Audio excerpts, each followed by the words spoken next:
যাকে হিন্দু হৃদয় সম্রাট বলে শুভেন্দু অধিকারীরা বীর বলে যাকে সবসময় মাথার উপরে তুলে রাখতে চায়, তার আমলে ভারতবর্ষের হিন্দুরাও তাহলে সুরক্ষিত নয়? কি ভাই, হিন্দুকে বাঁচাতে এসেছো তো? শুভেন্দু বাবু এখন যেই দলে আছে, বর্তমান যে দলে আছে, কেন বুঝতে পারছেন তো?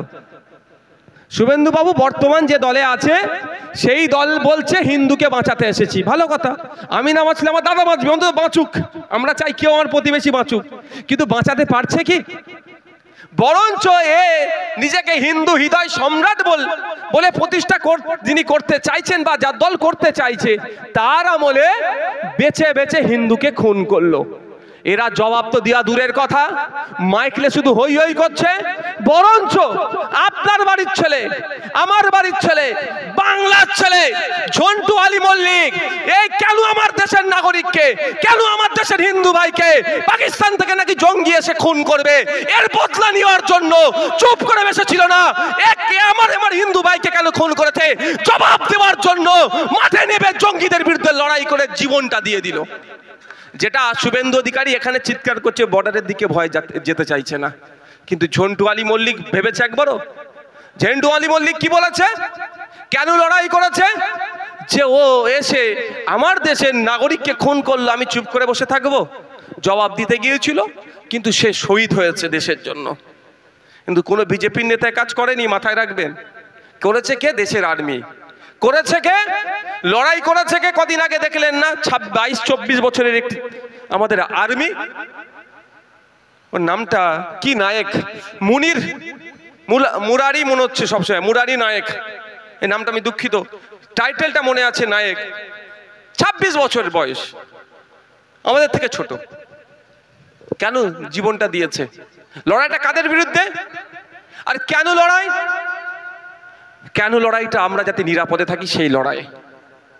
আমরা নিরাপদে থাকবো, যাতে আমরা শান্তির সাথে যাতে থাকি তার জন্য লড়াই করছে।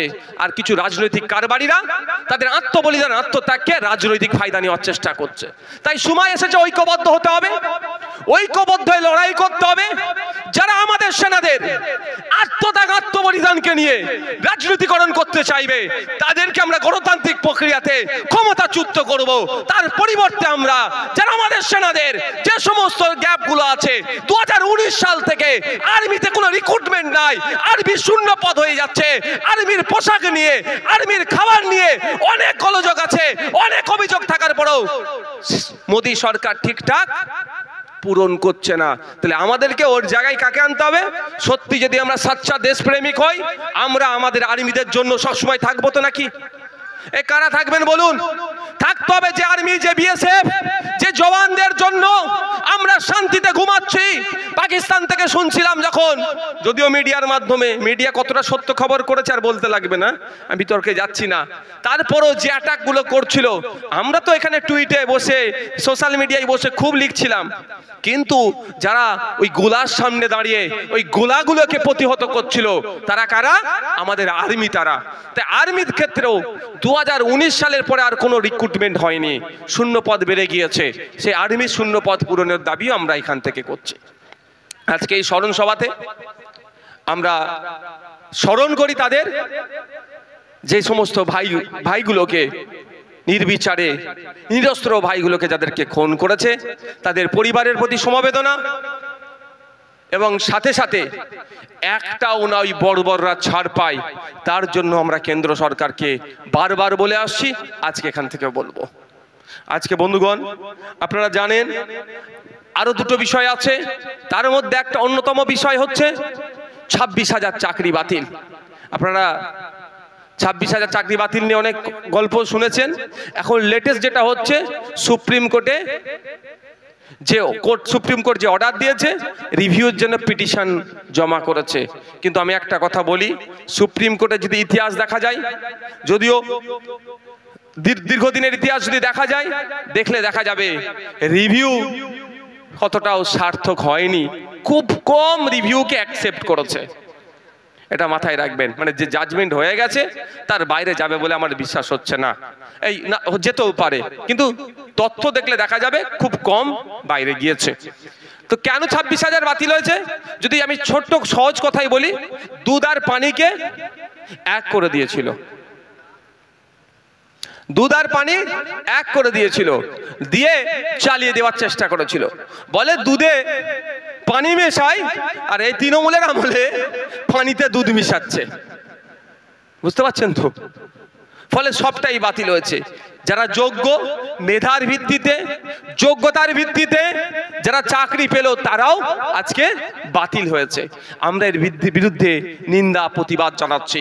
আমরা রাজ্য সরকারের কাছে দাবি করছি অবিলম্বে যে 22 লক্ষ ছেলে মেয়ে এক্সাম দিয়েছিল তার মিরর যে ওএমআর শিট আছে সেটা পাবলিক ডোমিনে দেওয়া হোক, এবং সাথে সাথে রাজ্য সরকারই বলতে পারবে কার কাছ থেকে মাল নিয়ে, কার কাছ থেকে টাকা নিয়ে কাকে অবৈধভাবে চাকরিতে নিয়োগ করেছে। অর্থাৎ সুপ্রিম কোর্ট বারবার যে কথা বলেছিল বৈধকে আর অবৈধকে এই লিস্ট রাজ্য সরকার পাবলিশ করুক, অবৈধগুলোকে স্কুল থেকে বার করে দিয়ে বৈধগুলোকে পুনরায় স্কুলে পাঠাক, এর ব্যবস্থা রাজ্য সরকারকে করতে হবে। আজকের এই আলোচনা সভা থেকে আমরা দাবি করছি।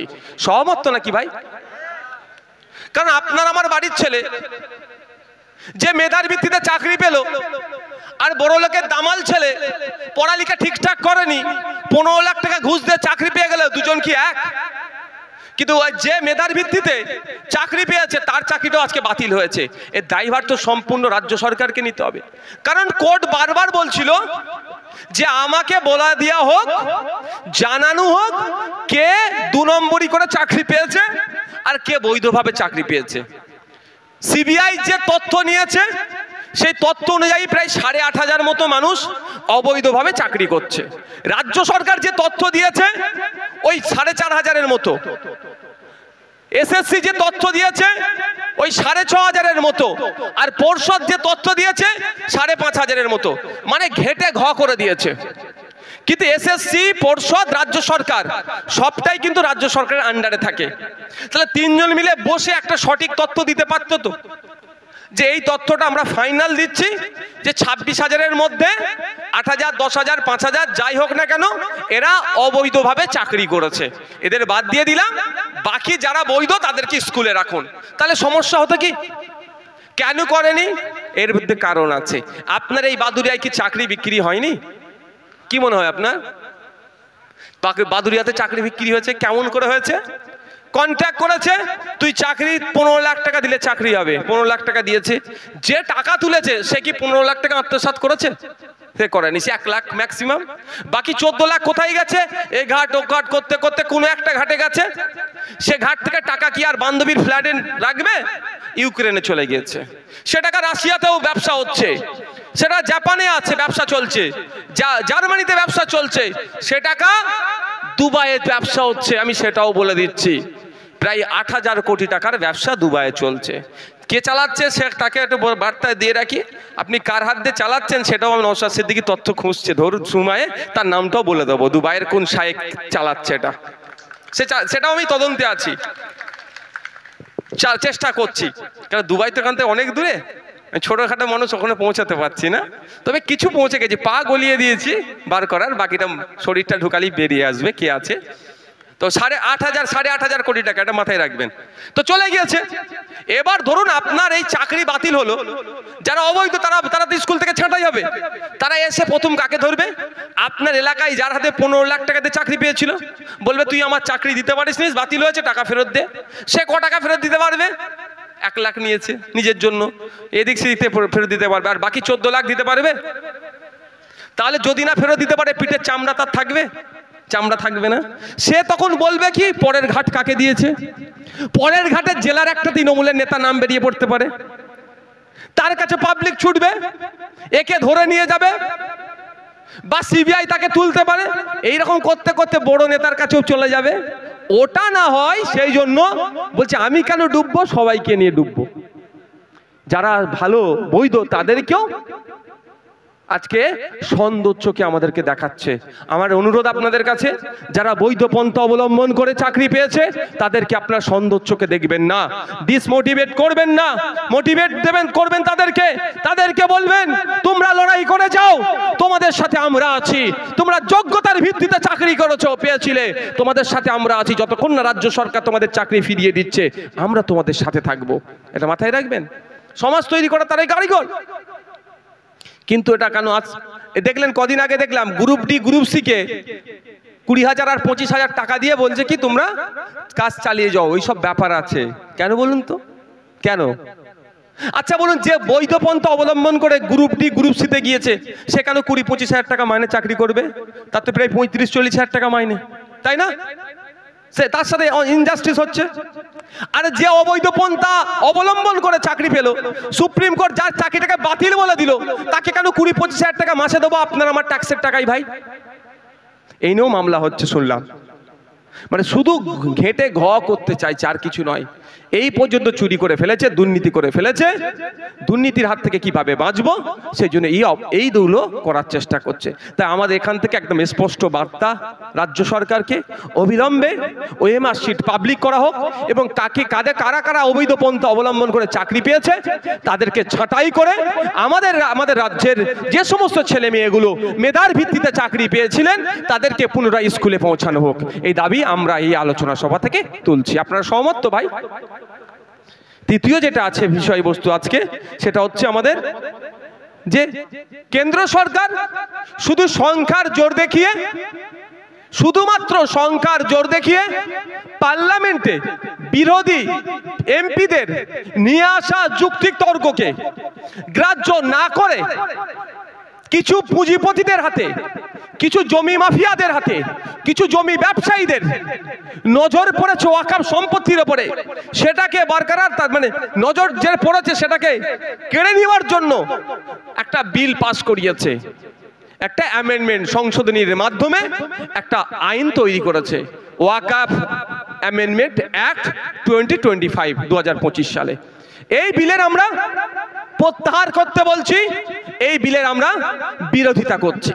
কেন প্রত্যাহার করতে বলছি, কেন বিরোধিতা করছি একটু আপনারা জানতে চান? যারা জানতে চান একটু হাত তুলবেন। যারা জানতে চান হাত তুলুন।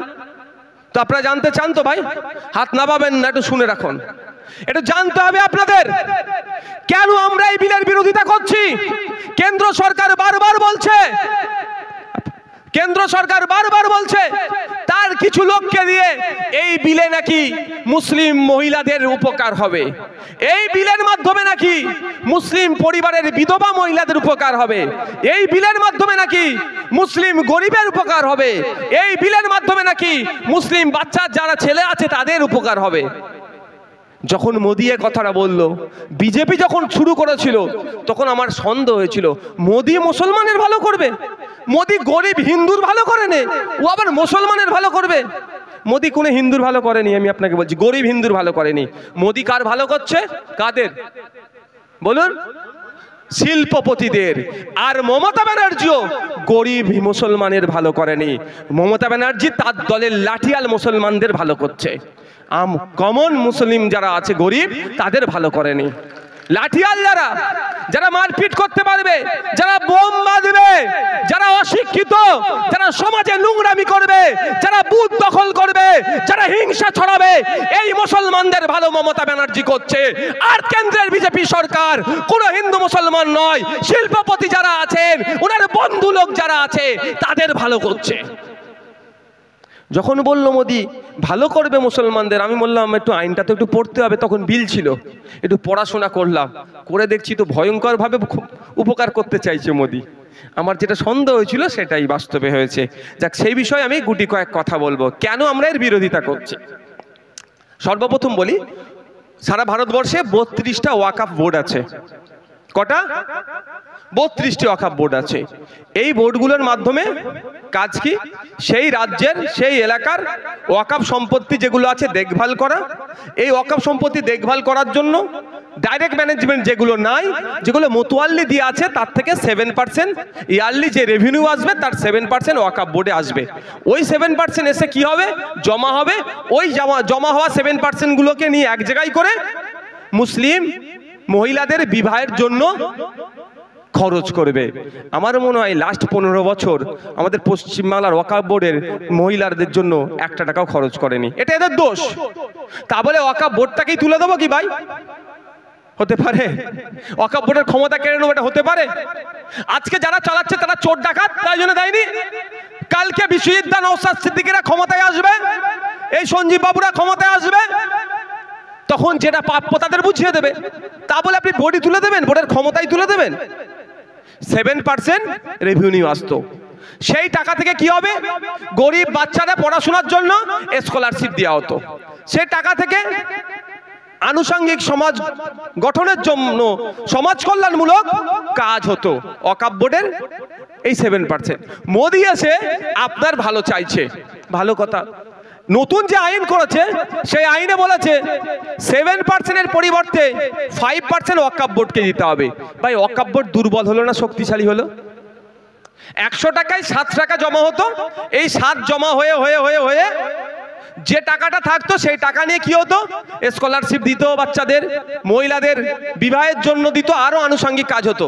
এখন 100 টাকায় 5 টাকা জমা করতে বলছে, তাহলে টাকা বেশি হবে না কম হবে? বলুন, কম হচ্ছে, তাহলে কাজ কম হবে না বেশি হবে? তাহলে মোদি আপনার ভালো করলো? মোদি যদি আপনার ভালো চাইতো তাহলে বলতো, আর যদি 7-এর পরিবর্তে 14 যদি হতো, আমি স্টেজ থেকে মোদির বিরোধিতা করতাম না, আমি মোদির গুণগান গাইতাম। কারণ 100 টাকায় তখন 14 টাকা জমা হবে। 7-এর পরিবর্তে মোদির দরকার কি ছিল? 14 করা, তা না করে 7-এর পরিবর্তে 5 করেছে। এই উপকার আপনার করছে, উপকার নয় অপকার করছে। আগে ছিল আইনে 1995 সালে যে প্রিন্সিপাল অ্যাক্ট ছিল ওয়াকফের, সেই আইনে বলা ছিল ওয়াকফ সম্পত্তি নিয়ে কেউ দুর্নীতি করলে তার 2 বছর পর্যন্ত জেল হবে। মোদি আমার মুসলিম মায়েদের কথা এত ভেবে ফেললেন, মুসলিম গরিব বাচ্চাদের কথা এত ভেবে ফেললেন, এখন ওয়াকফ নিয়ে কেউ দুর্নীতি করলে ওই জেলটা কমিয়ে 6 মাস করে দিয়েছে। তার মানে ওয়াকফ তোরা চুরি কর, তোরা জেলটা কম হবে, মানে বুঝতে পারছেন? মোদি যদি মুসলমানদের ভালো চাইতো, মুসলমান মহিলাদের ভালো চাইতো, মুসলমান সমাজের বাচ্চাদের ভালো চাইতো, ওয়াকফ বোর্ডকে শক্তিশালী করতে চাইতো, সত্যি ওয়াকফ সম্পত্তি না বেহাত হয়, তাহলে মোদিজি গর্জন করে বলতো যে আমি আইন যে নতুন নিয়ে এসেছি সেই আইনে ওয়াকফ সম্পত্তি কেউ দুর্নীতি করলে তার 12 বছর পর্যন্ত জেল হয়ে যাবে। তাহলে তো বলতাম মোদি সত্যি মুসলমানদের ভালো করছে, তাই না ভাই? যদি 12 বছর কেউ জেল হয়, কেউ আর চুরি করতে যাবে ওয়াকফ? কিন্তু এটা করেনি কেন, বুঝতে পারছেন? মানে ওর বন্ধু লোককে দিয়ে চুরি হয়তো করাবে, এই মানে যত পারবে সমস্যা তৈরি করো। তার আমি কিছু কথা বলবো, তার আগে একটা জিনিস আপনাদের ক্লিয়ার করি। একটা বাজে প্রচলন আছে বা মিথ্যা প্রচার করা হচ্ছে কি, যে ধর্মনিরপেক্ষ রাষ্ট্র মুসলমানদের ধর্মীয় সম্পত্তি রক্ষণাবেক্ষণের জন্য আইন আছে, হিন্দু ভাইদের কেন নাই? এটা কিন্তু একটা ভুল বার্তা ছড়ানো হচ্ছে। হ্যাঁ, এটা ধর্মনিরপেক্ষ রাষ্ট্র। যে সংবিধান তৈরি হয়েছিল, এই সংবিধান তৈরি করতে গিয়ে বাবা সাহেব আম্বেদকরের অক্লান্ত পরিশ্রম করে যে সংবিধান আমাদেরকে উপহার দিয়ে গেছে, সেই সংবিধানের মধ্যে প্রত্যেক ধর্মের, প্রত্যেক জাতের, প্রত্যেক বর্ণের মানুষের সমাধিকারের কথা বলা গেছে। আর্টিকেল 14টা দেখলেই সেটা বোঝা যাবে। কিন্তু একটা মিথ্যা প্রচার আমাদের মধ্যে করে হিন্দু মুসলমানের মধ্যে বিভেদ তৈরি করতে চাইছে কারা? বিজেপি। আর এই যে প্রচার করছে তাকে আটকানোর দায়িত্ব কার বলুন? আমার? রাজ্য সরকারের। যে তোমাদের রাজ্য হচ্ছে, মমতা ব্যানার্জিরা আটকাচ্ছে না কেন? আইএসএফ কে হুমকি চুমকি দেবে, বিজেপিকে এরা মাখা করবে। কারণ এরা তো চায় রাজ্যে যত বিজেপি হই হই করবে, সংখ্যালঘু ভোটের 95% ভোট তাদের কোলে উঠে বসে থাকবে। আর 2-4টে আমার মতো, তোমাদের মতো যারা আছে, ওই মিথ্যা কেস দেখিয়ে মাঝে মধ্যে জেলে রাখবে, তাই তো? কিন্তু জানতে হবে এই কথাটা যেটা বিজেপি প্রচার করছে সম্পূর্ণ ভুল, অসত্য কথা। কারণ সারা ভারতবর্ষের মুসলিম সম্প্রদায়ের যে ধর্মীয় রিলিজিয়াস এন্ডোমেন্ট গুলো আছে, সেইগুলো রক্ষণাবেক্ষণের মাধ্যম কি 32টা কমে বোর্ড মিলে রক্ষণাবেক্ষণ করে। কটা? 32টা ওয়াকফ বোর্ড আছে, তারা রক্ষণাবেক্ষণ করে। তার মাথায় সেন্ট্রাল ওয়াকফ কাউন্সিল আছে, ঠিক আছে? তাহলে আমার হিন্দু ভাইদের ধর্মীয় সম্পত্তি রক্ষণাবেক্ষণের দায়িত্ব কার? ভারত সরকারের নিশ্চিতভাবে, রাজ্য সরকারগুলো নিশ্চিতভাবে। তা আইন আছে কিনা না একটু দেখে নেওয়া যাক। যারা অসত্য কথা বলে তাদেরকে উত্তর আপনারা দেবেন। কারণ আপনাদের বলে রাখি, যেমন ওয়াকফ প্রিন্সিপাল অ্যাক্ট 1995-এ তৈরি হয়েছে, 1954 আগে, দেশ স্বাধীনের আগে থেকে ওয়াকফ আইন ছিল, প্রিন্সিপাল অ্যাক্ট হিসাবে যখন পরিগণিত হয়েছে 1995 সালে লাস্ট ছিল, তারপরে 2013 সালে একবার অ্যামেন্ডমেন্ট হয়েছে, আবার 2025 সালে এরা করলো। তো দা উত্তরপ্রদেশ শ্রী কাশী বৈশ্বনাথ টেম্পল অ্যাক্ট 1983 সালে তৈরি। বিখ্যাত মন্দির জানেন তো উত্তরপ্রদেশের? কাশী বৈশ্বনাথ মন্দির। ওই মন্দির হচ্ছে মন্দিরের সম্পত্তি রক্ষণাবেক্ষণের জন্য আইন কত সালে? উত্তরপ্রদেশ সরকারের 1983 সালে তৈরি হয়েছে। এই ধরনের অনেক আছে, অনেক রাজ্যের আইন আছে। The Tamil Nadu Hindu religious and charitable endowments act 1959 সালে তৈরি হয়েছে। তামিলনাড়ু রাজ্যে হিন্দু ধর্মের ধর্মীয় সম্পত্তি এবং চ্যারিটেবল এন্ডোমেন্টস যেগুলো আছে তার রক্ষণাবেক্ষণ কিভাবে হবে না হবে, কিভাবে চলবে, ঠিক ওয়াকফ সম্পত্তি কিভাবে থাকবে না থাকবে, কিভাবে চলবে, যেমন আইন আছে, আমার ভিন্ন সম্প্রদায়ের মানুষজন যারা আছে তাদের জন্য একইভাবে আইন আছে। আচ্ছা, এখন চর্চা হচ্ছে খুব বেশি কোথায় বলুন তো? কোনটা নিয়ে বলুন? পুরীর জগন্নাথ ধাম নিয়ে না? পুরীর জগন্নাথ ধামের আদলে যেটা তৈরি করেছে, আমি চরম বিরোধী। কিন্তু মন্দির মসজিদ সরকারের তৈরি করার কথা নয়। 1 নম্বর কেন বিরোধী আমি বলছি, যে পুরীর জগন্নাথ ধামের আলাদা একটা ঐতিহ্য আছে তো, আলাদা একটা ইতিহাস আছে তো। 4টে ধামের মধ্যে একটা বিখ্যাত ধাম তো, তার আদলে যদি পাড়ায় পাড়ায় আমি ওই ধাম তৈরি করে দিই, তাহলে ওই ধামের গুরুত্ব কমবে না? কমবে না? আমি একজন ধর্মনিরপেক্ষ মানুষ স্টেজে দাঁড়িয়ে এর বিরোধিতা করছি। এদের বিশ্বাস নয়। এরা কি বলছে? গরিব মানুষ পুরীর ধামে যেতে পারেনি, ওই জন্য ধাম করে দিয়েছি। কালকে তো আপনার এখানে কি বলে, বাদুড়িয়াতে আর একটা করে দেবে জগন্নাথ ধাম। তাহলে ওই ধামের গুরুত্ব, ইতিহাস, তার যে সমস্ত ঐতিহ্য বিলীন হচ্ছে কি হচ্ছে না ভাই বলুন? হচ্ছে না? আমি উদাহরণের জন্য বলছি, এখানে মুসলিম সম্প্রদায়ের মানুষ বেশি আছেন, সহজে বুঝবেন। আচ্ছা, কালকে যদি মমতা বলে, মোদি বলে, মুসলমানদের জন্য ভালো চাইছে, এরকম ভালো যে তোমরা মক্কা শরীফে যেতে গেলে 3.5-4 লাখ টাকা হজে লাগে, আমরা এখানে একটা কাবা শরীফ বানিয়ে দেবো, কেমন লাগবে? খারাপ লাগবে না? হবে কি হবে? তাহলে হিন্দু ভাইদের কাছে ওই ধামটা কি ওই রকম হচ্ছে না? চোখ কান খুলে রাখতে হবে। ওটা হিন্দুদের বিষয়, চুপ করে যাবো এরকম নয়। হিন্দু মুসলমানের নয়, অন্যায় হলে অন্যায় প্রতিবাদ করতে হবে। আপনি মন্দির করবেন, আপনার ঘাটের টাকা দিয়ে করুন, ওর আদলে করছেন, কিন্তু আরো তো মন্দির আছে। কিন্তু মাথায় রাখতে হবে এদের কোন জায়গায় এরা কি করতে চাইছে। প্রত্যেকে মানুষের গুরুত্ব, ঐতিহ্যকে ধ্বংস করছে। এখন না প্রতিবাদ করলে কালকে দেখবেন এরকম একটা কাবা শরীফ বানিয়ে দেবে। এরা বলে তোদের আর যেতে লাগবে না, 4 লাখ টাকা সবাই দিতে পারবি না। এই ধরনের এরা করছে। যাক, আমি ফিরে আসি। ওই যে পুরীর জগন্নাথ মন্দির যেটা আছে, সেখানে দেখবেন কি লেখা আছে, মন্দিরে একটা জায়গায় লেখা আছে অহিন্দু প্রবেশ নিষেধ। কেন যদি প্রশ্ন করি? কিন্তু এটা কি ভুল লিখেছে? আমি স্টেজ থেকে বলছি কিছু ভুল লিখে নেই, আইনের মধ্যে আছে ওরা। রিলিজিয়াস এন্ডোমেন্ট অ্যাক্ট 1863 যদি আপনি দেখেন, গাইডলাইন অনুযায়ী লেখা আছে। সংবিধানের বাইরে কিছুই তিনি করেননি। আর্টিকেল 26 নম্বর খুলুন, সেখানে বলে আছে তাদের সম্পত্তি রক্ষণাবেক্ষণ থেকে শুরু করে সব তার অনুযায়ী করেছে।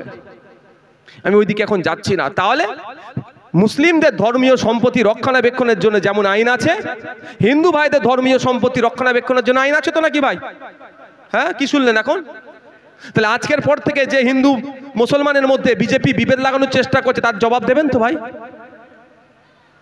শুধু তাই নয়, হিন্দু মুসলমান বলে নয়, পার্সি ভাইদের সম্পত্তি রক্ষণাবেক্ষণের জন্য তাদের নিজস্ব আইন আছে। The Parsi public trust registration act 1963। 1936 সালে পার্সি ভাইদের ধর্মীয় সম্পত্তি রক্ষণাবেক্ষণের জন্য আইন এখনো চলে আসছে। শুধু তাই নয়, আমাদের মধ্যে যে শিখ ভাইরা আছেন, গুরুদুয়ারা আমরা জানি তাদের পবিত্র ধর্মস্থান, সেই ধর্মস্থানের রক্ষণাবেক্ষণের জন্য, তার সম্পত্তি রক্ষণাবেক্ষণের জন্য আমার দেশে আইন আছে। খ্রিস্টান ভাইদের গির্জা থেকে শুরু করে তাদের গির্জার ধর্মীয় সম্পত্তি রক্ষণাবেক্ষণের জন্য আলাদা আইন আছে। সেই আইনটা কি? The Sikh endowments or the Sikh gurdwaras and religious endowment act 1973, যে আইনটা এখন চলছে 1973 সালের, সেই আইনটাকে তারা সামনে রেখে তাদের গুরুদুয়ারা যে সম্পত্তি আছে বা ধর্মীয় আচরণ যা হবে ওখানে রক্ষণাবেক্ষণের জন্য আইন আছে। তাহলে প্রত্যেকটা জাতির মানুষের জন্য তাদের ধর্মীয় সম্পত্তি রক্ষণাবেক্ষণ, পরিচালনা, প্রোটেক্ট করার আইন আলাদা আলাদা আছে কি না নাই ভাই? এটা দ্বারা তো প্রমাণ হলো। এটা শুনে হয়তো বিজেপি নেতারা বলতে পারে কি এই নওশাদ সিদ্দিকী ভুল বলেছে, সেই বিজেপির নেতাকে বলবেন তুই তো পাড়ার নেতা, তোদের রাজ্যের নেতা শুভেন্দু অধিকারী, তোদের রাজ্যের নেতা সুকান্ত মজুমদার, তোদের রাজ্যের নেতা দিলীপ ঘোষ, ওদেরকে বসা, আর অন্যদিকে নওশাদ সিদ্দিকীকে বসাবো, আমরা শুধু খেলা দেখবো, আসল সত্য কথা কে বলছে বলেন ওদেরকে। বুঝবে এদের সাহস আছে? অসত্য নিয়ে তোরা আছে। তাই এরা এটা বলে আমাদের হিন্দু মুসলমানের মধ্যে বিভেদ লাগানোর চেষ্টা করছে, এই ফাঁদে আমরা পা দেব না। আচ্ছা, আমার কি এটা শুনতে আপনাদের খারাপ লাগছে? এনার্জি আছে তো? না নাই ভাই, শেষ করে দেবো। এনার্জি আছে তো ভাই? তাহলে আমি শোনাবো, নাহলে ভাই আমি আমার প্রত্যেক দিন বক্তব্য যদি একদিন রেস্ট পাই, একদিন যদি রেস্ট পাই, আমি একটু শরীরটাতে রেস্ট পেতাম। এটা দাও তো। আমরা আর একটা ভুল প্রচার করছে, প্রচার করে আইনের কোন কোন জায়গায় আমরা বিরোধিতা করছি সেইগুলো বলবো। কি ভুল করছে? ভুল প্রচার হচ্ছে যে ওয়াকফ বোর্ড নাকি যেখানে হাত দেবে সেটাই নাকি ওয়াকফ বোর্ডের হয়ে যাবে। এটা শোনার পরে বিজেপির লোকেরা আমার হিন্দু ভাইদের কাছে কি গিয়ে বলছে, এই তোর বাড়ির সামনে যে তুলসী তলা আছে, আমার হিন্দু ভাইদের কিন্তু ম্যাক্সিমাম বাড়ির সামনে তুলসী তলা থাকে না ভাই। কেন থাকে? ধর্মীয় বিশ্বাস, তারা সেখানে তার মান্যত থেকে শুরু করে রিলিজিয়াস প্র্যাকটিস সেটা করে। তো ওই তুলসী তলার সামনে যদি ওয়াকফ বোর্ড এসে বলে এটা ওয়াকফের জায়গা, দেশের প্রধানমন্ত্রী মোদিজি, দেশের রাষ্ট্রপতি সুপ্রিম কোর্টে কিছু করতে পারবে, এটা ওয়াকফের হয়ে যাবে। ওই জন্য তো ওয়াকফ আইন তুলে দিচ্ছে আমরা, এইভাবে বোঝাচ্ছে। স্বাভাবিকভাবে সহজ সরল ধর্মনিরপেক্ষ পাশাপাশি বসবাস করি, কাকা ভাইপোর সম্পর্ক, সেই হিন্দু ভাইটাও কিন্তু ভয় পাবে কি পাবে না ভাই? যতই আপনার আপন হিন্দু হোক না কেন, এই কথা যদি শোনে, মিথ্যা কথা, মনে একটু ভয় ঢুকবে না? ওয়াকফ বোর্ড যদি এসে যায় তাহলে আমার তুলসী তলাটা হাতছাড়া হয়ে যাবে। বলছে ওই মন্দিরটা আছে, ওই মন্দিরে যদি বলে দেয় ওয়াকফের জায়গা, ওই মন্দিরটা ওয়াকফের হয়ে যাবে। ওর ঘরে বললে ওই ঘরটা ওয়াকফের হয়ে যাবে। এই রকম ভাবে মিথ্যা কথা বলে হিন্দু মুসলমানের মধ্যে একটা বিভাজন তৈরি করতে চাইছে। আসলে কেন্দ্রের বিজেপি সরকার ক্ষমতায় আসার আগে কি বলেছিল? বছরে 2 কোটি বেকারের চাকরি দেব। আপনার পাড়া থেকে মুসলমানদের কথা বাদ দিন, কটা আমার হিন্দু ভাই চাকরি পেয়েছে হাত তুলে বলতে পারবেন? অ্যাকাউন্টে 15 লক্ষ করে টাকা দেব, 1 টাকা সমান $1 হবে। ঘোড়ার ডিম হয়েছে।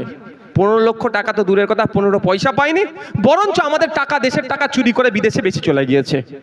আর যারা গিয়েছে তাদের অধিকাংশ গুজরাটের মানুষজন, এই মোদির চাচতো ভাই, কাকার ছেলে, জাটার ছেলে। আমার এই সঞ্জয় বাবু তো নাকি সন্দীপদার কাকার ছেলে, মামার ছেলে নয়, সব মোদির কাকার ছেলে, মামার ছেলে। ও বা গুজরাটিরা গিয়েছে, তো আমরা বাঙালি গিয়েছে বলতে পারবে? আমাদেরকে আমাদের কাকার ছেলে, মামার ছেলে যায়নি। তো বুঝতে হবে। তো এরা কি করছে? এই ব্যর্থতা ঢাকার জন্য হিন্দু মুসলমান করো, এই ব্যর্থতা ঢাকার জন্য কি হিন্দু মুসলমান চালিয়ে দাও, ওই ভালো খেয়ে যাবে। আর আমরাও এমন বড় ধার্মিক হয়ে গেছি, আমাদের ধর্ম শিখালো না অন্য ধর্মের মানুষকে ঘৃণা করতে। শ্রী রামকৃষ্ণ দেব, স্বামী বিবেকানন্দজি, মা সারদা দেবী একবারের জন্য শিক্ষা দিল না যে অন্য ধর্মকে তুমি হিংসা করো। হযরত পীরপুরার পীর আবু বকর সিদ্দিক রহমাতুল্লাহ আলাইহি, বসিরহাটের পীর আল্লামা রুহুল আমিন রহমাতুল্লাহ আলাইহি, সর্বোপরি হযরত মুহাম্মদ সাল্লাল্লাহু আলাইহি ওয়াসাল্লাম অন্য ধর্মের মানুষের প্রতি ঘৃণা করতে শিখালো না। আমরা এত বড় ধার্মিক হয়ে গেছি, অন্য ধর্মের মানুষকে নাক ছিটকাচ্ছি। সেই সুযোগটাই মমতা মোদি নিচ্ছে, ধর্মের ধ্বজা ধরিয়ে দিচ্ছে আমাদের হাতে, বলছে এই ব্যাপারটা হবে। কিন্তু আমার ছেলে খেতে পাচ্ছে না, সে হুঁশ আমার নাই। ফিরে আসি, তারা ব্যর্থতা হয়েছে, ব্যর্থতা ঢাকার জন্য কি বলছে? এই ধরনের আইন পাস করিয়ে সম্পত্তি লুট করতে চাইছে। যখন হিন্দু মুসলমান কাঁধে কাঁধ মিলিয়ে লড়াই করতে চাই, তখনই কি বলছে? এটাই এই হয়ে যাবে। আচ্ছা বলুন, ওয়াকফ বোর্ডের যদি এই ধরনের আইন থাকে, আপনারা বিরোধিতা করবেন না? জোরে বলুন। যদি এই ধরনের আইন থাকে, ওয়াকফ বোর্ড যেখানে যে ঝান্ডা বুঁধবে সেটা ওয়াকফের হয়ে যাবে। এখানে বলেন, আমি অ্যাসেম্বলি হাউসের মধ্যে বলেছিলাম ওই আইনের বিরোধিতা নওশাদ সিদ্দিকী সর্বপ্রথম করবে, কারণ এই আইন তুলে দেওয়া দরকার, প্রত্যাহার করানো দরকার, যে মানুষের উঠোনে গিয়ে তুমি ঝান্ডা লাগিয়ে দিয়ে তোমার সম্পত্তি বলে দেবে। কিন্তু এই ধরনের আইন নাই। আইন যদি থাকতো এই ধরনের, এতদিন রাখতো? প্রথম কথা। দ্বিতীয় কথা যেটা আপনাদের বলি, ওয়াকফ বোর্ড পশ্চিমবাংলার এই মুহূর্তে, আপনাদের এলাকার যারা তৃণমূলের নেতারা আছে জিজ্ঞাসা করবেন, এই মুহূর্তে পশ্চিমবাংলায় প্রায় ৭৬,০০০ ওয়াকফ সম্পত্তি, ৭৬,০০০ বিঘা, কত বিঘা? ৭৬,০০০ বিঘা ওয়াকফ সম্পত্তি বেহাত হয়ে পড়ে আছে। ওয়াকফ বোর্ড উদ্ধার করতে পারছে না। বলছে আমার এত ক্ষমতা, আমি করাত কলে দাঁড়ালে করাত কলটা আমার হয়ে যাবে, কিন্তু করাত কলের আগে ওই সামনে যে 2টো দোকান আছে, চায়ের দোকান, ওটা আমার, অন্যজন ভোগ করছে, আমার এত ক্ষমতা, ওটাকে আমি নিতে পারছি না, আমি করাত কলটার দিকে তাকাচ্ছি। বুঝতে পারছেন? আমার জায়গা ৭৬,০০০ বিঘে, আমি উদ্ধার করতে পারলাম না। আমি কারো উঠোনে গিয়ে যদি বলে এটা আমার, সেটা আমি নাকি দখলে পেয়ে যাব, এটা হতে পারে ভাই? আগে তো আমার ৭৬,০০০ বিঘাটা আমি উদ্ধার করব। ৭৬,০০০ বিঘে উদ্ধার করার জন্য আমার সরাসরি ক্ষমতা নয়, সেই জন্য আমি ছুটে যাচ্ছি কোথায়? ওয়াকফ ট্রাইব্যুনালের কাছে গিয়ে বিচারপতিকে বলছি, মাই লর্ড, ওই আমার বেড়াচাপা এই জায়গাটা করাত কলের ওপারে আমার 2 বিঘে জায়গা আছে, ও দখল করে রেখে দিয়েছে, একটু অর্ডার করো যাতে আমি পেয়ে যাই। ওখানে হচ্ছে না, আমি ছুটে যাচ্ছি কোথায়? কলকাতা হাইকোর্টে। কলকাতা হাইকোর্টে গিয়ে জাজেসদেরকে বলছি, মাই লর্ড, আমার ওই করাত কলের অপোজিটে আমার 2 বিঘে জায়গা আছে বোর্ডের, আমাকে দখল করে রেখে দিয়েছে, তুমি একটু অর্ডার করো যাতে আমি উদ্ধার করতে পারি। ওখানে হচ্ছে না, আমি ছুটে যাচ্ছি বোর্ড সুপ্রিম কোর্টে। সুপ্রিম কোর্টের গিয়ে চিফ জাস্টিস বা যে কোনো বিচারপতিকে কি বলছি, যে মাই লর্ড, আমার করাত কলের সামনে যে 2 বিঘা ওয়াকফ সম্পত্তি আছে, সেটা আমি পাচ্ছি না, বেদখল হয়ে আছে, তুমি একটু অর্ডার করে দাও যাতে উদ্ধার করতে পারি। আমার নিজের ক্ষমতা নাই, আমি সিরাজপুর মসজিদের যে জায়গাটা বেদখল হয়ে যাচ্ছে, তাই তো নাকি? হ্যাঁ, সিরাজপুর তো ত্রিমণি, কি ত্রিমণি বলে যে জায়গাটা আছে আপনাদের এলাকায়, হ্যাঁ, আমি কাগজ নিচ্ছি।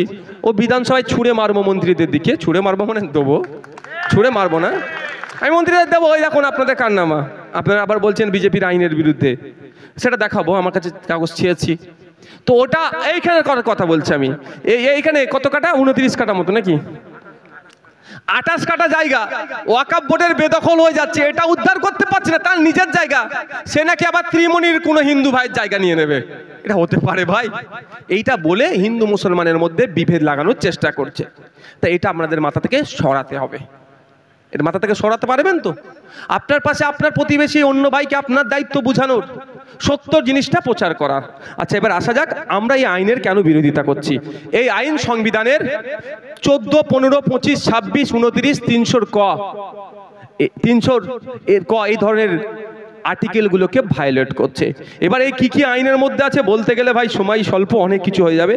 যেমন আপনাকে বলি, 14 নম্বর আর্টিকেলটা কি আছে? ইকুয়ালিটি বিফোর ল, সমতার কথা বলা আছে। এরকম ভাবে আপনার 15 নম্বর আর্টিকেলে ধর্ম, বর্ণ, জাতি, লিঙ্গ অথবা জন্মস্থানের কারণে পৃথকভাবে না দেখার কথা বলা আছে।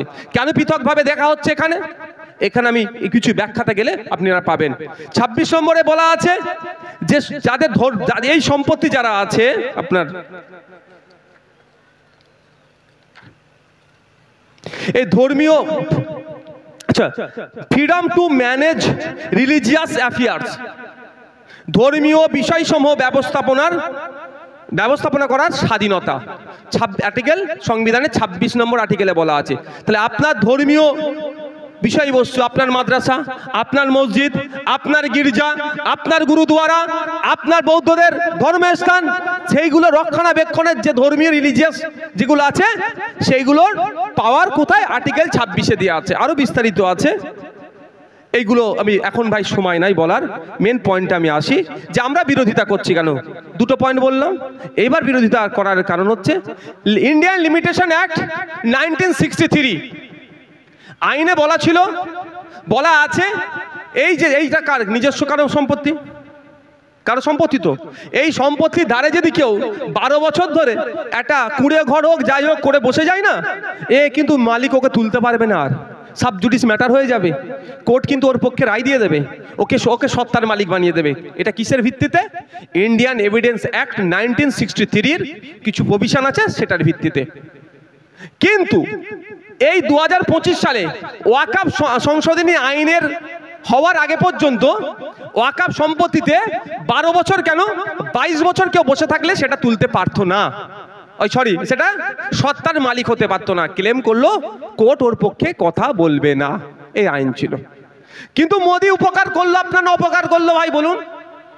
মোদি আইন করে দিল কি, কেউ যদি এই জায়গা দখল করে রাখে, হয়তো এখন উদ্ধার করতে পারছেন না, মামলা চলছে, চেষ্টা করছেন বোঝাবার মৌখিকভাবে, দীর্ঘকাল হয়ে গেছে, যে নতুন আইন করেছে এই আইনের ভিত্তিতে আর আপনি তুলতে পারবেন না। এটা আপনার লাভ হলো না লস হলো? বলুন, লস হয়েছে। তো এই হচ্ছে আইনের আমরা বিরোধিতা করছি। এবার প্রশ্ন এখানে আমার আসবে, কেন আবার বিরোধিতা করছি? আর্টিকেল 14 কি বলছে? সমঅধিকারের কথা বলছে। আর্টিকেল 15 কি বলছে? জাত ধর্ম লিঙ্গ কাউকেও পৃথকভাবে দেখা যাবে না। মুসলিমদের ধর্মীয় সম্পত্তিতে লিমিটেশন অ্যাক্ট প্রযোজ্য ছিল না, আপনি সেটা তুলে দিলেন। খ্রিস্টানদের ধর্মীয় সম্পত্তিতে লিমিটেশন অ্যাক্ট প্রযোজ্য নয়, এটা এখনো আছে। হিন্দু ভাইদের ধর্মীয় সম্পত্তিতে 12 বছর কেন 22 বছর 2200 বছর কেউ যদি থাকে সেটা সে দখল নিতে পারবে না, আইনটা এখনো আছে। যে কোনো ধর্মের মানুষের ধর্মীয় সম্পত্তিতে 22 বছর থাকলেও সে তার সত্তার মালিক হতে পারবে না, এই আইন আছে। শুধুমাত্র মুসলমানদেরটা সরিয়ে দিল, এর জন্য আমরা বিরোধিতা করছি। মুসলমানদের সরিয়ে যদি না রেখে দিয়ে যদি খ্রিস্টানদেরটা সরিয়ে দিত তারও আমরা বিরোধিতা করতাম ভাই। যদি পার্সিদেরটা সরিয়ে দিত, বাকি সব রেখেছে, পার্সিদেরটা সরিয়ে দিয়েছে, তারও আমরা বিরোধিতা করতাম। এটা শুধুমাত্র মুসলমানদের উপর আঘাত দিল না, সংবিধানের 15 নম্বর আর্টিকেলের উপর আঘাত দিল। তাই আমাদের লড়াই সংবিধান বাঁচানোর লড়াই। মুসলমানদের সম্পত্তি কেড়ে নিচ্ছে, তার থেকে বড় কথা হচ্ছে সংবিধানের আর্টিকেলের উপর আক্রমণ হচ্ছে। এই সংবিধান নিয়ে আনার জন্য, এই দেশ স্বাধীন দেশ করার জন্য আপনার আমার পূর্বপুরুষেরা জীবন উৎসর্গ করেছে। প্রায় 200 বছর ধরে ব্রিটিশদের বিরুদ্ধে লড়াই করলো, যে সংবিধান পেলাম, যে গণতন্ত্র পেলাম, ধর্মীয় স্বাধীনতা পেলাম, আজকে বিজেপি সরকার এসে সেইগুলো কেড়ে নেওয়ার চেষ্টা করছে। এর বিরুদ্ধে আমাদের লড়াই। শুধুমাত্র মুসলমানদের সমস্যা এরকম ব্যাপার নয়, এটা সংবিধানের উপর আক্রমণ। এবার এটা কেন করছে? মোদির বন্ধুদের নজর পড়েছে কলকাতার দামি জায়গাটাতে।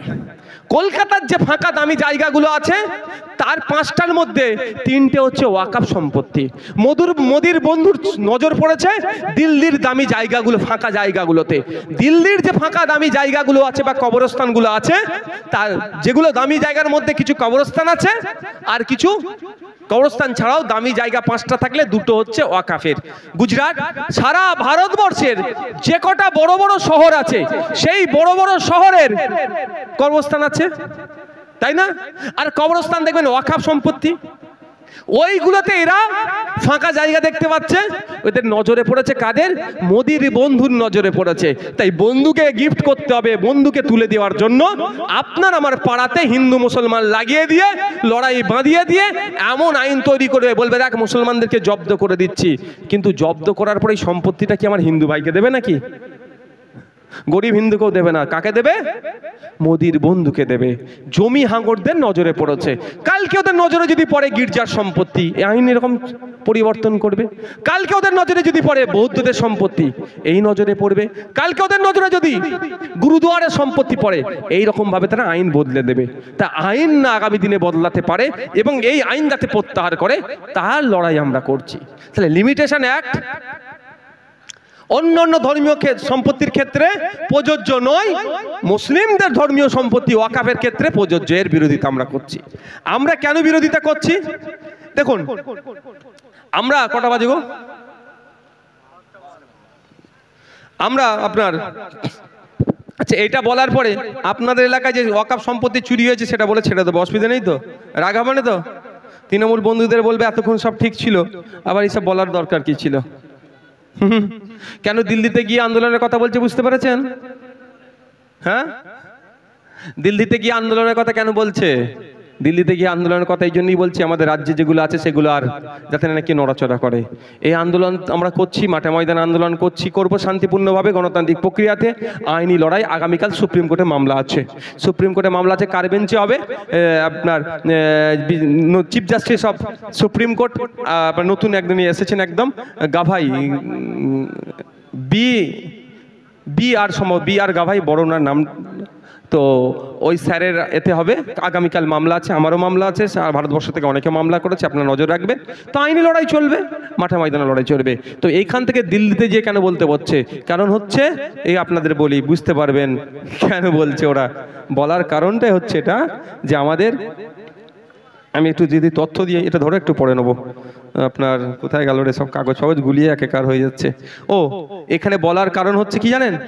মমতা ব্যানার্জির আমলে টিপু সুলতানের পরিবার আছে কোথায় জানেন? কলকাতার টালিগঞ্জ এরিয়াতে, ওখানে 12 বিঘা কবরস্থান সম্পত্তি নিয়ে 12 বিঘা, কত 12 বিঘা, ওখানে একটা কাটার দাম অন্তত 2 থেকে 4 কোটি টাকা, এক কাটা সম্পত্তির দাম 2 থেকে 4 কোটি টাকা। 12 বিঘা সম্পত্তি, কবরস্থান সবস্থান সব ধুলিসাৎ করে কবরের উপরে বাড়ি করে বসে আছে, এই বিল্ডিং করেছে এই মমতা ব্যানার্জির আমলে। আমরা যদি আইনকে প্রত্যাহার করতে পারি, ওই 12 বিঘাকে আমরা উদ্ধার করব না? আইনের মাধ্যমে গলায় আঙুল ঢুকাবো, ঢুকিয়ে সে ফিরহাদ হাকিম হতে পারে, সে সিদ্দিকুল্লাহ চৌধুরী হতে পারে, সে জাভেদ খান হতে পারে, সে মমতা ব্যানার্জি হতে পারে, তার ভাইপো হতে পারে। আইনের মাধ্যমে সম্পত্তিগুলোকে বার করব। ভয় পাচ্ছে তো ওই জন্য দিল্লিতে যা, দিল্লিতে যা। দিল্লি যাব না কালীঘাটে আন্দোলন করব, কেউ বলতে পারবে না। গণতান্ত্রিক রাষ্ট্র, মোদির আমরা প্রজা নয়, মোদি আমাদের রাজা নয়। মোদিজি আমাদেরকে দেশের প্রধানমন্ত্রী, তাকে 100 বার সম্মান দিতে হবে, সম্মান দেব।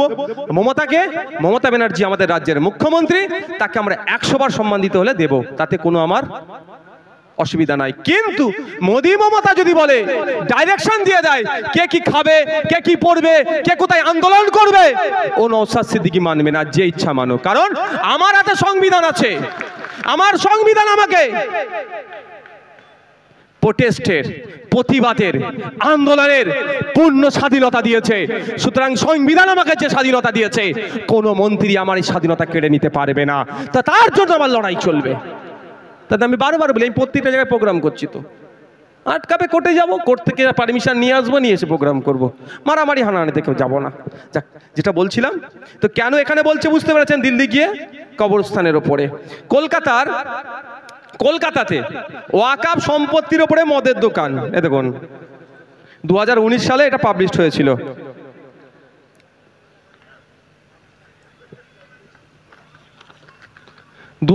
সালে এটা পাবলিশ হয়েছিল। ওয়াকাফ জমির ওপরে মদের দোকান। ভাই 2019 সালটা কাদের সরকার ছিল? বামেরা। যা হয়তো বামেদের এরা দোষ দেয়, আর কেন্দ্রের বিজেপি সরকার নেহেরুকে দোষ দেয়। যা হচ্ছে সব নেহেরুজির দোষ, কংগ্রেসের দোষ, আর আমাদের রাজ্যে যা হয় সব বামেদের দোষ। তো 2019 সালে মদের দোকানের ছবিটা দেখাচ্ছি তো ভাই, হ্যাঁ, এটি আমি ভুল করি আমার নামে নোটিশ ছাড়বে না? ভেবেছেন কি ছেড়ে দেবে নাকি? তো এই জন্য এরা বলছে যাতে এইগুলো না আর এখানে আলোচনা হয়, যা আলোচনা হবে সব দিল্লিতে গিয়ে হোক। শুধু তাই নয়, আমি আপনাদের বলি, পশ্চিমবাংলার বিধানসভাতে এমন মন্ত্রী ঢুকে বসে আছে, এমন তৃণমূলের বিধায়ক আছে, বিধানসভার বাইরে কাউন্সিলর থেকে শুরু করে তৃণমূলের এমন নেতারা আছে, ওয়াকাফ সম্পত্তি খেয়ে বসে আছে। এই যে 76,000 বিঘা ওয়াকাফ সম্পত্তি লুট হয়ে আছে, কারা লুট করেছে ভাই? এই গরিব সাধারণ মানুষ ওয়াকাফ সম্পত্তি লুট করে বসে থাকতে পারবে যদি তাদের পেছনে না পার্টির ব্যাকআপ থাকে বা পার্টির নেতা না হয়? এই 76,000 বিঘা সম্পত্তির মধ্যে খোঁজ নিয়ে দেখা যাবে প্রায় 70,000 বিঘা সম্পত্তি তৃণমূলের যারা চামচাগিরি করছে নেতারা খেয়ে বসে আছে। ওই জন্য তো দিল্লির রাস্তা দেখাচ্ছে, এর জবাব দিতে হবে। কলকাতার কলেজ স্ট্রিট, পার্ক স্ট্রিট আপনারা জানেন? কলকাতার পার্ক স্ট্রিট জানেন তো? এক কাটা জায়গার দাম কত? চোখ দাঁড়িয়ে যাবে কিনতে গেলে। আমি শুনি না দাম, ওই জন্য কিনতে পারবো না, অত টাকা নেই। এক কাটা জায়গা নিলে তো বাড়িও করতে পারবেন না, করতে গেলে 2-5 কাটা জায়গা নিতে হবে। ওখানে এক কাটা জায়গার দাম বিশাল। মোটামুটি শুনে আপনারা শুনে লাভ হবে না। যার টাকা আছে করাত কলের মালিক ফালিক হতে পারে, যদি বেশি টাকা থাকে বা শুনে নেবে, যে জানাবে আমাদেরকে। মোটামুটি 2-5 কোটি টাকা। ওখানে 12 কাটা জায়গা আছে, অনেক আছে, ডাইরেক্ট ওয়াকফ বোর্ড ম্যানেজমেন্ট করে, মতুয়াল্লি নয়। সেই জায়গাও প্রাইভেট ডেভেলপারকে দিয়ে ডেভেলপ করাচ্ছে। মানে কি বুঝতে পারছেন মাল? আমরা তাহলে এই সম্পত্তিগুলো আমরা বার করবো আগামী দিনে। নিউ মার্কেট থেকে শুরু করে বিভিন্ন জায়গায় কলকাতার, ইভেন আপনাদের এলাকায় বলছি, আপনাদের এলাকায় বসিরহাট সাব ডিভিশনে প্রচুর ওয়াকফ সম্পত্তি আছে, লুট হয়ে যাচ্ছে। এগুলো উদ্ধার হবে। সেই জন্য পীর গোরাজাত আব্বাস হুজুরের মাজারের ওখানে 1000 বিঘা ওয়াকফ সম্পত্তি আছে, মানে 10 বিঘাও এখন আছে, কি সন্দেহ আছে কি? হ্যাঁ, 92 কাটা রেখেছে। এটা কি রাখার দরকার? সবাই মিলে এ করে, ও যদি মাজারটা তোলা যেত ওইটা মনে খেয়ে নিত এরা, ওই মাজার চত্বরটুকু আছে। তো এগুলো তো বার করবো ভাই। এইবার হচ্ছে 1963 সালের যে আইন দিয়ে দিচ্ছে এরা, যে কোনো সময় বার করার ক্ষমতা ছিল ওয়াকফ বোর্ডের। আপনি আমি ওয়াকফ বোর্ডকে শক্তিশালী করতে পারলে ওয়াকফ বোর্ড বার করতে পারত। কিন্তু মোদিজি যে আইনটা নিয়ে এসেছে, আর ওগুলো বার করতে পারবেন না। কারণ তারা বলে 12 বছর হচ্ছে, হানাচি তানাচি, এইবার অনেক আইনের ফাঁদ দেখাবে। মানে তাহলে ওই 1000 বিঘে সম্পত্তি থেকে 92 কাটা বাকি রইল, মানে 92 কাটাটাই থেকে গেল। আর ওই যে বাকি যেগুলো আছে সেগুলো আর 997 বিঘা সম্পত্তি বেহাত হয়ে গেল, আর নতুন করে উদ্ধার করতে পারবেন না। আইন এমন করেছে, এর বিরোধিতা আমরা ওই জন্য করছি। আমরা এর বিরোধিতা ওই জন্য করছি, আপনাদেরকে জানিয়ে রাখা দরকার। একটা ভয়ঙ্কর যে আইনটা নিয়ে এসেছে, আপনাদের এখানে যারা মুসলিম সম্প্রদায়ের আছেন, আপনাদের এখানে ঈদগাহ, কবরস্থান, মসজিদ 50 বছর 100 বছরের আছে, এরকম অনেক আছে তো ভাই, আছে তো? আমি দায়িত্ব নিয়ে বলছি, একটাও কাগজ পাবেন না। কেন বলুন তো, কেন কাগজ পাবেন? কি হয়েছে? এই মুসার দাদু, তার দাদু, এই মামনুনের দাদু কি বলেছে, এই আমার ওখানে 2 বিঘে জায়গা আছে মাঠের ধারে, তোরা একটা ঈদগাহ করে নে। মুখে বলে দিয়েছে, অফ করে দিলাম, যা আল্লাহ রাস্তা দিয়ে দিলাম, তোরা ওটাতে ঈদের নামাজ পড়বি। আপনার বাপ দাদু, তার বাপ নামাজ পড়ে আসছেন, কেউ আটকায়নি। ওয়াকফে লিল্লাহ, মৌখিক অফ করে দিয়েছে। ঠিক এমন কবরস্থানটা, এই তোদের গ্রামের মানুষ, জমিদার মানুষ ছিলেন ওনারা, গ্রামে কবরস্থান নেই, কি হয়েছে, যা ওই ওখানে ওই আছে, ওই মানে ওর জমিটা পড়ে আছে 5 বিঘে 7 বিঘে, তোরা কবর দিবি। সে বংশ পরম্পরায় কবর দিয়ে এসছে তো, মৌখিক কি করেছে, মৌখিক দান করেছে, এরকম ভাবে এসেছে। ঠিক একইভাবে মসজিদ, এই সম্পত্তিগুলো ওরা সার্ভে করেছে। সারা ভারতবর্ষে 8 লক্ষ একর মতো জায়গা আছে। একটা জিনিস ভুল ভেঙে দিই, ওই 8 লক্ষ একর জায়গাটা নিয়ে যারা আমাদের মতো বক্তব্য দিয়ে একটু গরম গরম পাবলিকে হিট খাওয়ায়, পাবলিক একদম লাভ মেরে উঠবে যে ইন্ডিয়ান আর্মি, ইন্ডিয়ান রেলের পরে ওয়াকাফের জায়গা তুমি দখল করছো, মানছি না, মানবো না। তো এমনি হিন্দু ভাইরা ভয় খেয়ে যাবে ভাই আপনার কথা শুনে। কিন্তু ঘোড়ার ডিম, সাউথে 2টো মন্দির আছে, ওই মন্দিরের দান করা সম্পত্তি যা সারা ভারতবর্ষের ওয়াকাফ সম্পত্তিকে এক সাইডে করে দেবে, বুঝতে পেরেছে? কিন্তু আমি ভুল বলছি, আর যখন বলছি এর ভিতর থেকে একদম লাফ মেরে উঠছে, এত সম্পত্তি, ঘোড়ার ডিম সম্পত্তি, একটুখানি সম্পত্তি আছে, সেটাকেও মোদি কেড়ে নেওয়ার চেষ্টা করছে। তো কিভাবে কাটছে? ওরা সার্ভে করে দেখেছে 8.5 লক্ষ একর ভারতবর্ষে ওয়াকাফ সম্পত্তি আছে, তার মধ্যে প্রায় 4 লক্ষ একর অর্থাৎ 50% ওয়াকাফ সম্পত্তি ওয়াক বাই ইউজার, মৌখিক দান করা। আর এরা যে নিউজ পোর্টালটা দিয়েছে বলছে স্বচ্ছতার সাথে হবে, কিন্তু ওখানে কি বলছে, নিউজ পোর্টাল ওয়ামসি পোর্টাল বলে একটা পোর্টাল দিয়েছে, 6 মাসের মধ্যে ওখানে আপলোড করতে হবে। এই ওয়ামসি পোর্টালে আপলোডের মধ্যে একটা অপশন হচ্ছে দলিলকে তুমি আপলোড করো। এবার আপনার এখানকার 400 বছরের পুরাতন কবরস্থানে দলিল পাবেন তো? এটা তো কারো কাছে জোর করে কবর দেননি। 400 বছর আগে আপনার যে দাদুর কবর আছে, অন্য দাদু সেটাকে দান করেছে বলেই আছে। ও ওয়ামসি পোর্টালের একটা পয়েন্ট হচ্ছে যে দলিল আপলোড করো, কার কাছ থেকে পেয়েছো, মানে যতক্ষণ আপনি যদি আপলোড করতে পারেন তাহলে জায়গাটা সরকারের হয়ে গেল। সরকারের কাজে লাগাবে না, কি করবে ওটাকে নিয়ে? ওই আদানি আম্বানি শিল্পপতিদেরকে ওদের মতো দিয়ে দেবে, প্ল্যান হচ্ছে এখানে। এরই আমরা বিরোধিতা করছি। তো আপনার দাদুরা যে ওয়াক বাই ইউজার মৌখিক দান করেছে, এটা বৈধ কি অবৈধ আগে এটা জেনে রাখা দরকার। জেনে রাখা দরকার তো নাকি ভাই? এনার্জি লস সবার। আর ক মিনিট আছে? এই 1-2 মিনিটই লাগবে এটা বলতে। ওয়াক বাই ইউজার অর্থাৎ আপনার বাপ দাদুরা যে সম্পত্তিটা দান করেছে সেটা বৈধভাবে দান করেছে না অবৈধভাবে? এবং এতে সুপ্রিম কোর্ট কি বলছে? 2000 সালে সুপ্রিম কোর্টে একটা মামলা হয়েছিল, লিয়াকত আলী বনাম মোহাম্মদ জামিল, একটা মামলা হয়েছিল 2000 সালে। মামলার যেটা অর্ডার এসেছিল, সেই মামলাতে বলেছে মৌখিক দানটা বৈধ। শুধু তাই নয়, আমি ইসলামিক ল বাদ দিলাম, সাইডে রাখলাম। আমি ইসলামিক ল যেটা মুসলিম পার্সোনাল ল আছে তার 24 নম্বর পয়েন্টটাকে সাইডে রেখে দিলাম। ভারতবর্ষের আর বেশ কিছু 3টা আইন দিচ্ছে, একাধিক আইন আছে। একটা হচ্ছে ইন্ডিয়ান এভিডেন্স অ্যাক্ট 1872, এই আইন অনুযায়ী মৌখিক হেবাটা, মৌখিক দানটা বৈধ। Indian contract act 1872